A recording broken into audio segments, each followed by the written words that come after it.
Hi folks, I've just finished in the workshop for the day and I thought I'd come out here and do a quick vid on this, the straight tracker prototype.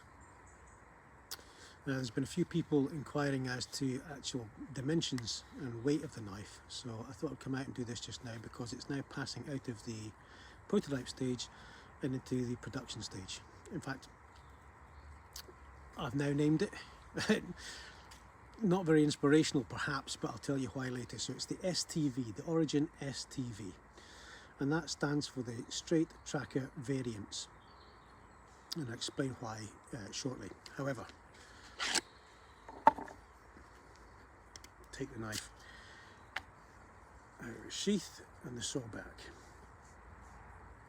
So the knife itself, and I'll give this an imperial because a lot of the inquiries have been in the States.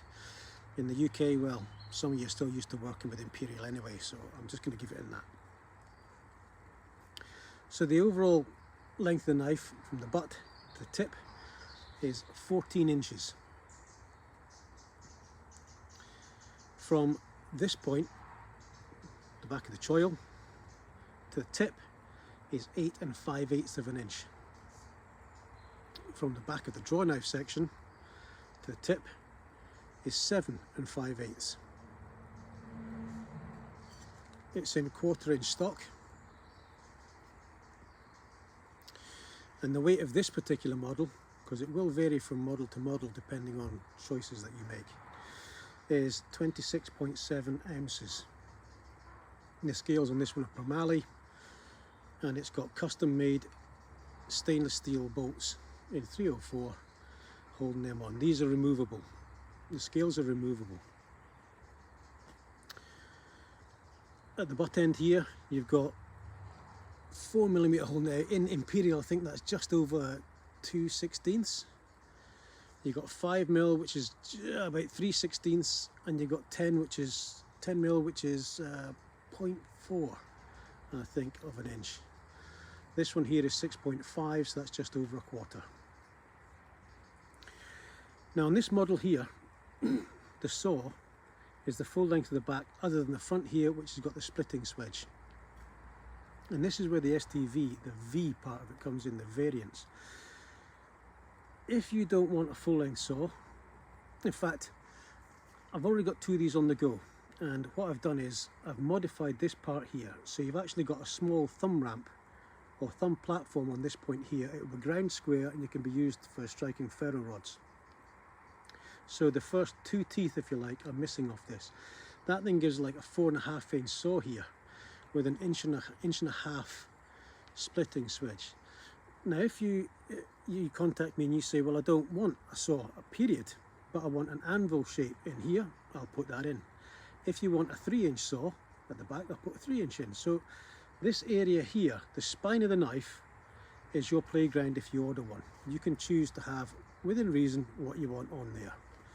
So hence the reason for the variants, because I don't want to name each model as each person comes up with a new version on the back here, so you can vary it according to what you think is going to work best for you in the use of the knife.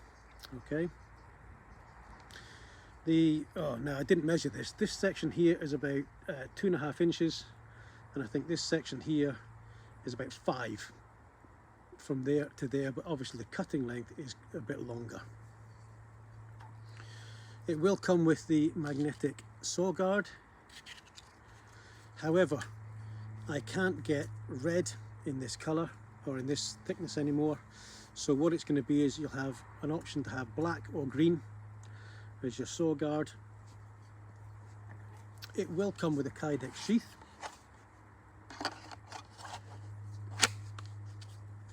And again, you get your options on that. You can have coyote tan, black or olive. And you've got a range of choices on the colours of the rivets, either black, nickel plated, or these ones which are actually solid brass. In my opinion, these are a better rivet because they're solid brass and it's thicker walled than the standard rivets as well. It took me a long time to source these. And the other thing is, unlike normal rivets which you get on most Kydex, these are about the same size. It's not got one side that's bigger than the other. It rolls kind of equally. and it took me a long time to source these rivets, and well, for my OCD side of things, I'm happy about that. So there you go. If you're interested in one of these, you can contact me via my email, which is info@originknives.co.uk, and I'll put that in the description. And oh sorry, the steel itself as well is 01. So, and again, I'll talk about that. So some people seem to have a little bit of a, not necessarily a downer, but they think there's better steels out there than 01, and that can come down to opinion and sometimes performance. But what I will say is that I've spent a long time working on my heat treat for 01, and I'm very, very happy with it. The edge retention is very, very good on my 01, but it's also very easy to sharpen, which I think is sort of the holy grail of knife steels. Something that holds an edge, but is still very easy to sharpen in the field, and that's what you get with my 01. So there we go, that's it, that's the video. If you want to get in touch, as I say, contact me via the email. I'll be interested in your comments and your thoughts on the fact that you get to choose what goes on the spine of the knife if it suits you. There we go. Catch you later, guys. Thank you. Bye.